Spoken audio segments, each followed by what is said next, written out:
Hi, this is Math 2520. This video is the second part to section 12.3. We're going to look at conic sections in polar coordinates. And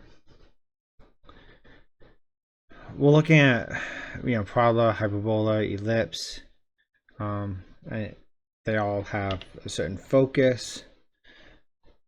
And then the conic sections are even simpler in polar equations, which they provide convenient descriptions for motions of planets and satellites and comets, which is why they're used so often. One of the important things we're going to look at is eccentricity, and we'll get to that as we go through this. So let F be a fixed point called the focus, and L be a fixed line called the directs in a plane. Let E be a fixed positive number called the eccentricity, the set of all points in the plane such that absolute value of PF divided by absolute value of PL equals E. And we can see with the directrix, even it's not just a parabola that has a directrix, but you see the hyperbola, how it swings outwards, and the parabola is a little bit more where it swings away from the directrix.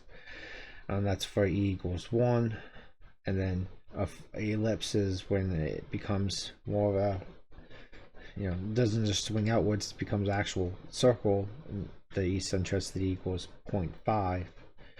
And all of these is with the same focus. Right. That is, so the ratio of the distance of F to the distance L is the constant. And so for ellipse, E is less than 1. For parabola, E is equal to 1. And for hyperbola, E is greater than 1.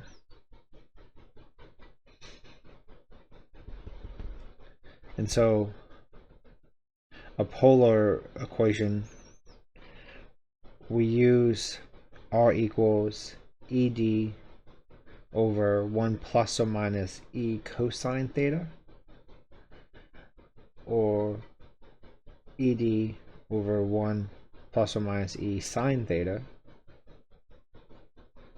And so this is going to be your horizontal, and this is going to be your vertical. And then the sign we use here, we use the sign from directrix. Let me write that better. Directrix equation.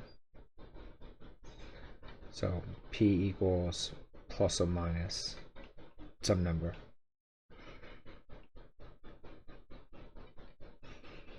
Okay, E represents the eccentricity, and D is the distance from the directrix in this.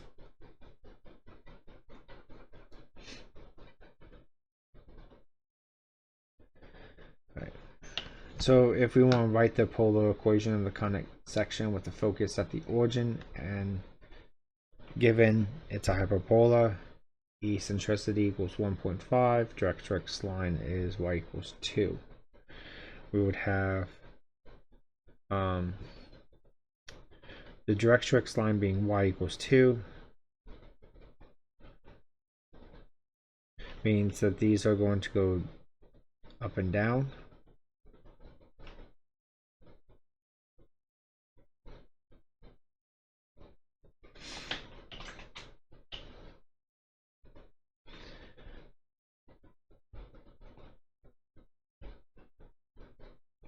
So you're looking at vertical.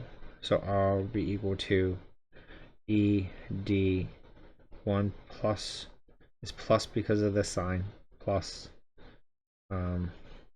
E cosine, I'm sorry, it's vertical, so sine theta. So 1.5 times 2, 1 plus 1.5 sine theta. So 3 over 1 plus 1.5 sine theta.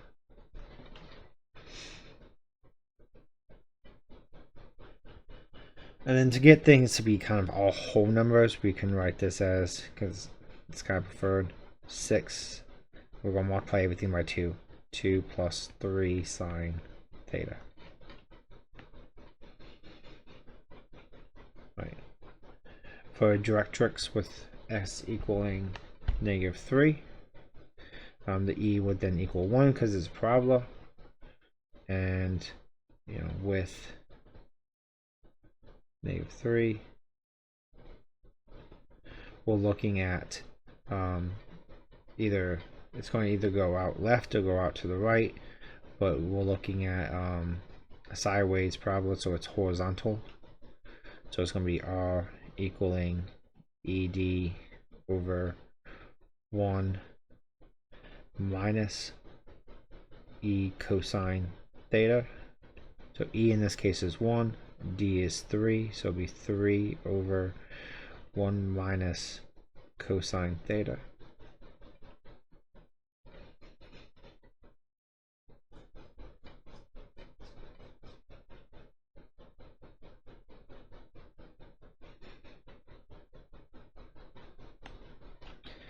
Right, for the one that's an ellipse, e is 0.5, directrix is x equals 4. So again, this is dealing with x. So we're going to use cosine. You can think of it that way as well. So r equals ed1 plus, because it's positive, e cosine theta.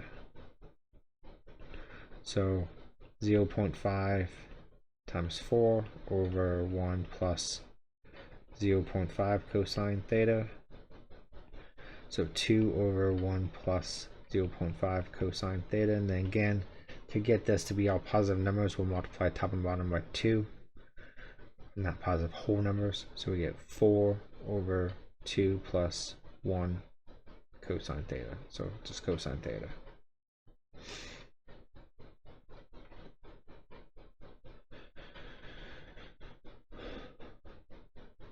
Right, so again, just kind of go through this. Draw 4 graphs. It doesn't matter if it's hyperbola, parabola, ellipse. That's one of the things that kind of helps make this easier.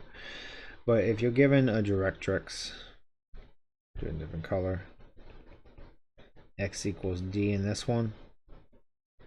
Here, x equals negative d. Y equals d.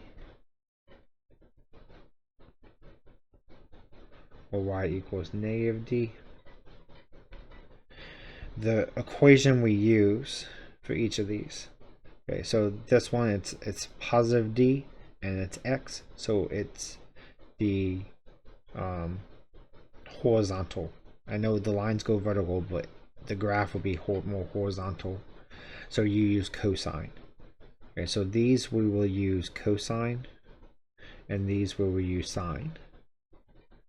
And then if it's positive, it's positive. So this one will be r equals ed over 1 plus e cosine theta.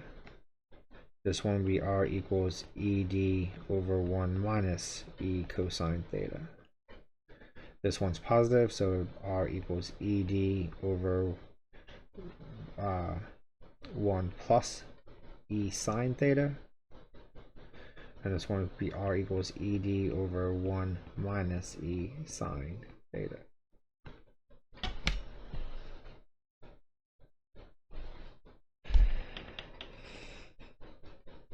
Alright. So let's get a little bit into some stuff with astronomy. A planet revolves around the sun in an elliptical orbit with the sun at one focus. The line joining the sun to a planet sweeps out equal areas in equal times. the square of the period of revolution of a planet is proportional to the cube of the length of the major axis of its orbit. Alright, so those are Kepler's laws. For astronomical calculations, it is useful to express the equation of an ellipse in terms of its eccentricity and its semi-major axis A. So R equals ED, which is going to be more of A times 1 minus E squared, which can be factored down to A times 1 minus E, 1 plus E. And the bottom is again 1 plus or minus E cosine theta. The perihelion, the position where the planet is closest from the sun, we have A 1 minus E, and then the aphelion, I'm not sure how to pronounce that, the position where the planet is farthest from the sun, is going to use the A times 1 plus E. The major axis is twice that of the semi-major axis for the elliptical path of the planet. That's also important to know. Alright, so Mars' orbit has an eccentricity of 0.093 and the length of the semi-major axis is 2.28 times 10 to the 8 kilometers. Find the polar equation for the orbit, and then we're going to find both the closest and the farthest points of Mars. So again, E is 0.093. I don't know why I did that.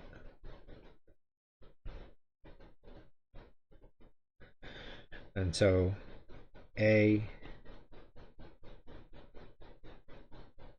is 2.28 times 10 to the 8th over 2.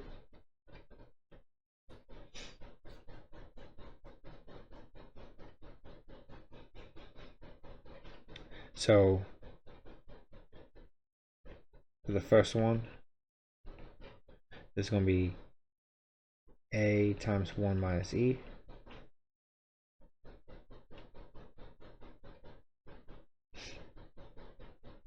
Oh, I'm sorry. That was a semi-major axis. We don't have to divide by 2.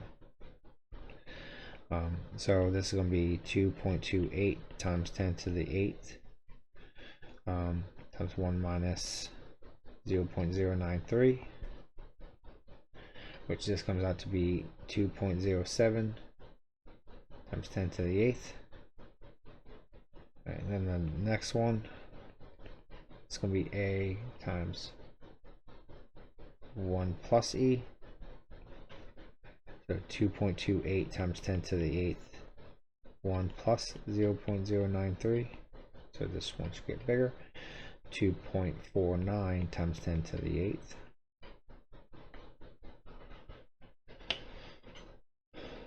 Right, and then for the polar orbit, 2.28 times 10 to the 8th, which are A, times 1 minus 0.093 times 1 plus 0.093.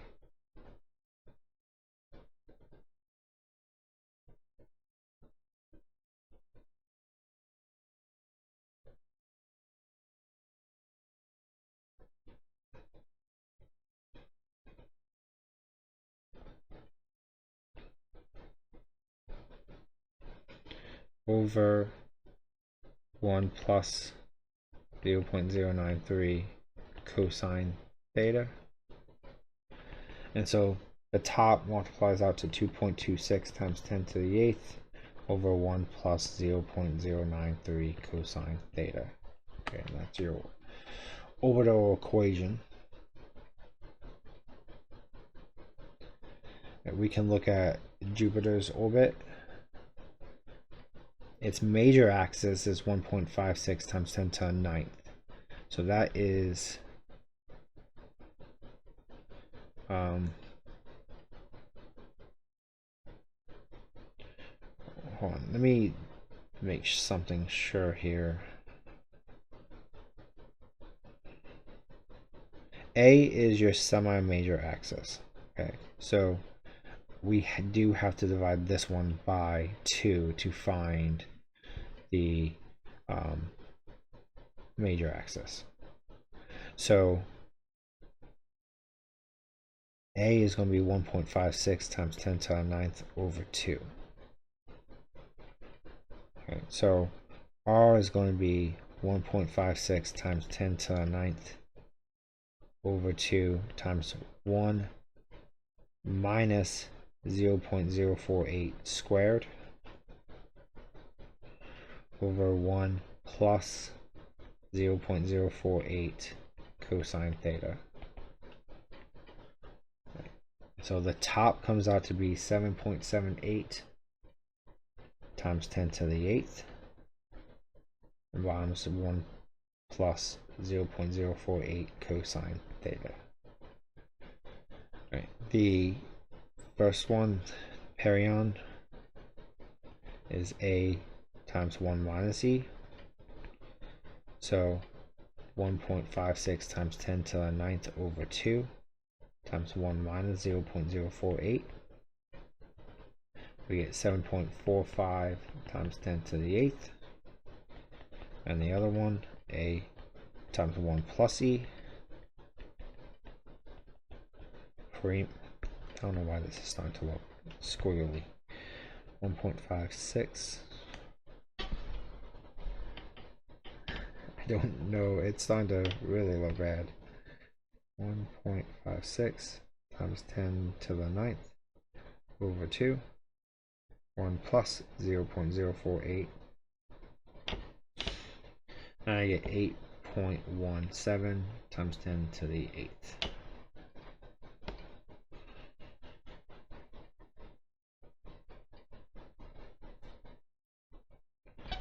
Right. So the Hale-Bopp comet has an elliptical orbit with an eccentricity of 0.9951 and major axis of 356.5 AU. Find a polar equation for the orbit. How close to the sun does it come? So A is 356.5 over 2.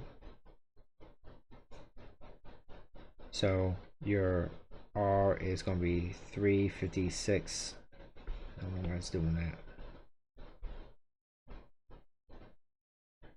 356.5 over 2 times 1 minus 0.9951 squared. You know what? I put the parenthesis on the wrong side here. I just realized that the calculations right, I just didn't do that right.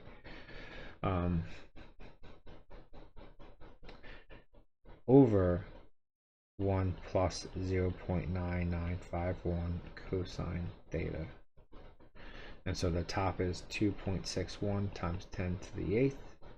Bottom is 1 plus 0.9951 cosine theta.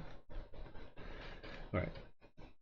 And then to find the closest, remember that's going to be perihelion, so it's A times 1 minus E.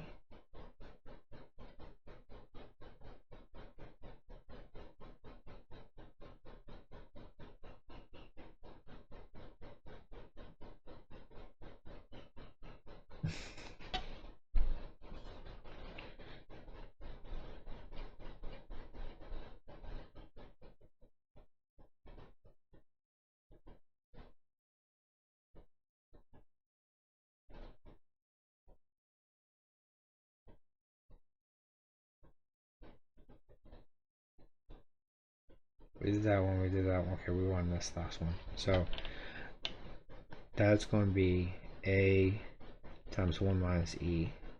So 356.5 over 2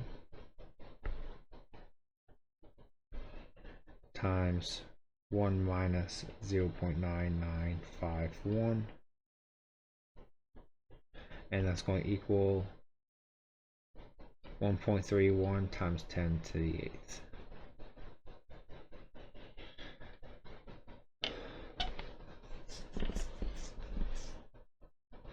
Right, so we have all the well, I shouldn't say all. We have 6 planets here. We're missing Jupiter, we're missing Mars, so the other 6 planets. Their eccentricity, their major axis, or semi-major axis, so this is what A equals, and this is what E equals. So we don't have to worry about dividing it by 2. And so we can get the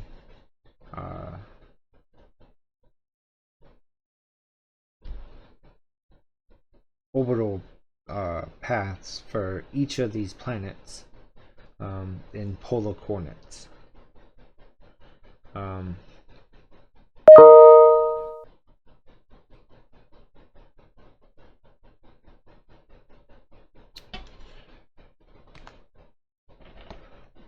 One thing I'm going to point out here is 1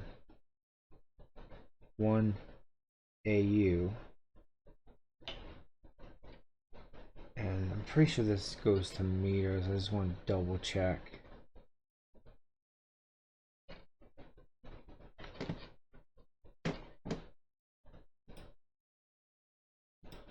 What am I doing?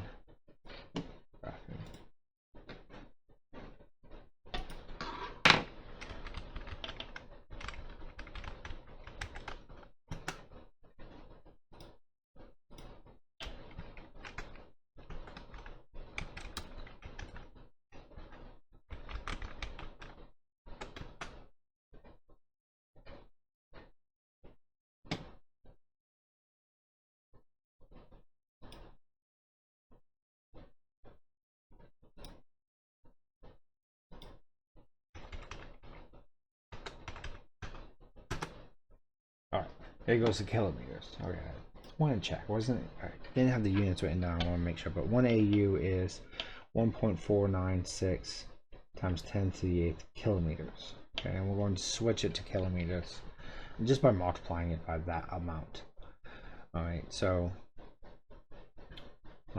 we're going to have 0.3870993 times 1 minus 0.20564 squared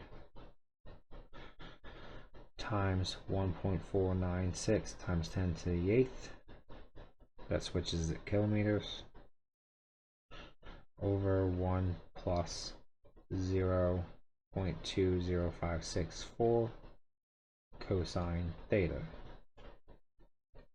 Okay, so let's get this into Desmos.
Find my theta.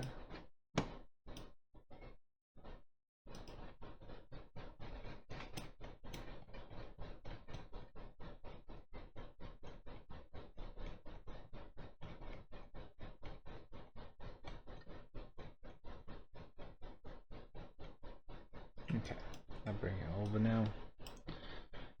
Alright, so this one I thought I could label it.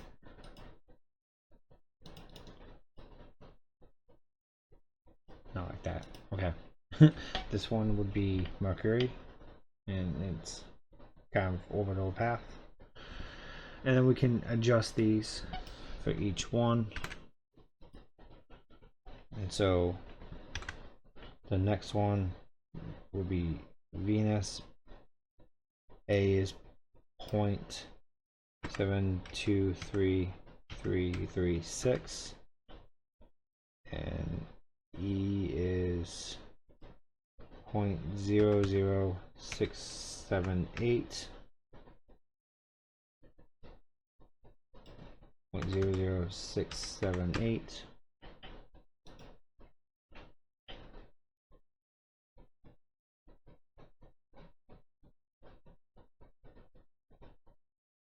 Something's R. Okay, that's right. I'm like, not showing up.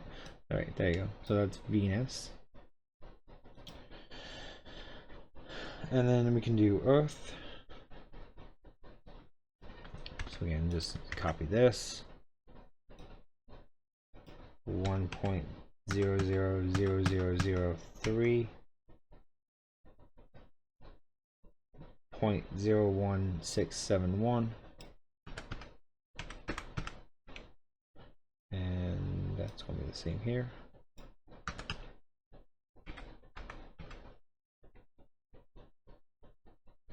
And so that would be Earth.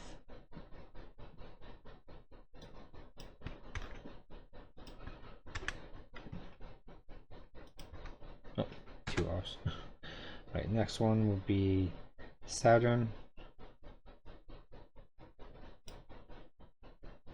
0.539. And A would be 9.537.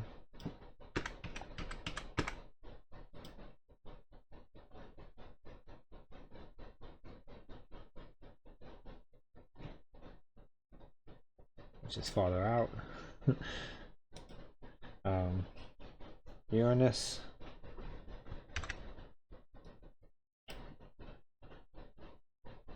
19.189.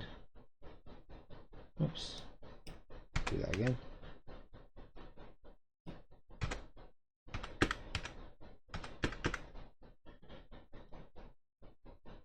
E is 0.04726.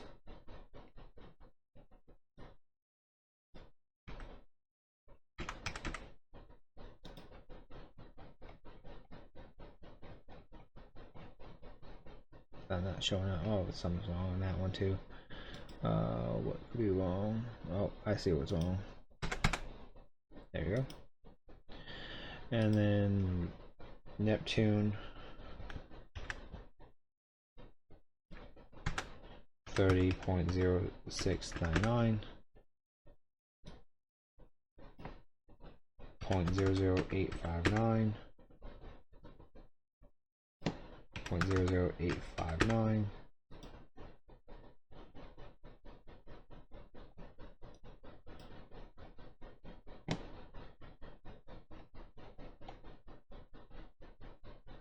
Right, so that's the red one. Right, so we had already done, let me do the other ones.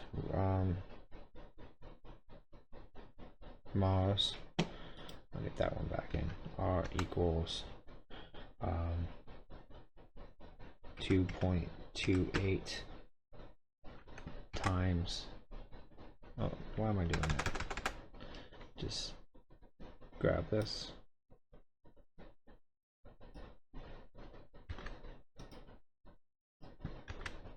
Okay. 2.28 times 10 to the 8th. Now I don't need this because it's our kilometers from the one we did. 0.093.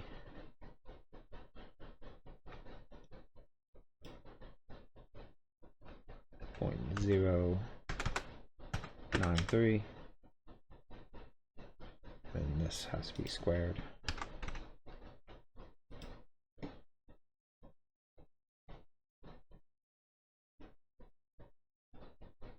So this was Mercury, Venus, was the blue one, green one was Earth, this other blue one is Mars, purple one was Saturn, black one is Uranus, and then red one is Neptune. And then the last one we want, or the other one we want to do, actually I'll do the comet too, is Jupiter. This should be right between the purple one and blue one, I believe. Yeah, blue one's Mars, so it's right between there. So this one was major axis of 1.56 times 10 to the 9th. So we'll do that over 2.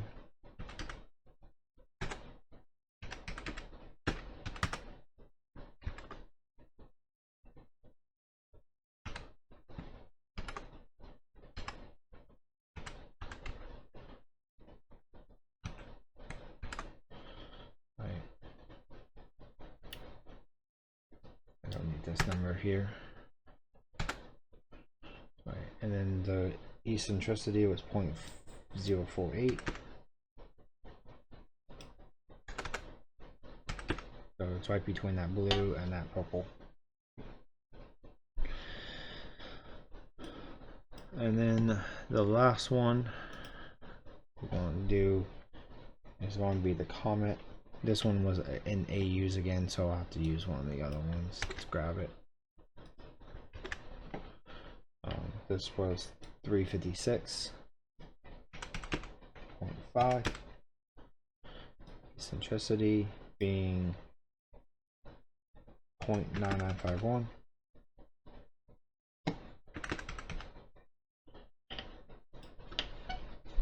Right, and so that is not showing up. R equals, there we go. And that's that comet, which, you know, it's not going around the sun so much in terms of like the other ones are. It doesn't look elliptical, or it doesn't look circular. Way more elliptical, and focus being really to a strange part of this. Right, so when we look really close in, you know, it comes through the paths of everything. Interesting way of seeing these orbits around where the sun is, something there right at the center. All right, that is it for this video. If I didn't write all these out because I put them in Desmos, so you can go back to Desmos, pause it for each one, and write them out. That's the only reason I only wrote the first one, so I had it written down. But yeah, that's it for this video. I'll see you in chapter 9. Bye.